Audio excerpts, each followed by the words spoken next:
बिस्मिल्लाहिर्रहमानिर्रहीम। अस्सलाम वालेकुम नाज़रीन, मैं हूं मोहम्मद आसम शाकर और आप देख रहे हैं डेली हेल्थ आइडिया।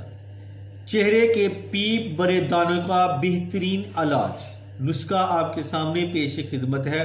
कचूर 50 ग्राम, मजीठ 50 ग्राम, कोर 50 ग्राम, बिलकत 50 ग्राम। तमाम अद्वियात को कोट शान का सफूब बना लें। सुबह दोपहर शाम 1 टीस्पून 3-4 ग्राम पानी की साथ गज़ा के बाद खा लिया करें। दोनों में ये बिगड़ा हुआ चेहरा फिर से धमकने लग जाएगा। अगर फिंसियां निशान छोड़ जाएं तो हरगज़ घबराना नहीं।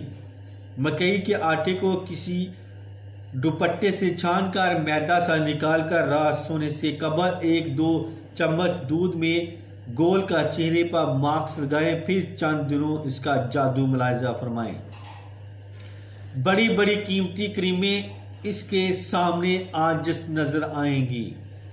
प्लीज़ मेरे इस YouTube चैनल को लाजमी सब्सक्राइब करें, लाइक करें और शेयर करें। फेसबुक पेज को फॉलो करें। मेहरबानी।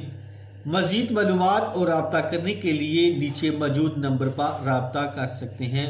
तो इसके साथ ही मैं अब इजाज़त चाहता हूँ। दुआ में याद रखना और अपना ख़ास ख्याल रखना। अस्सलाम वालेकुम।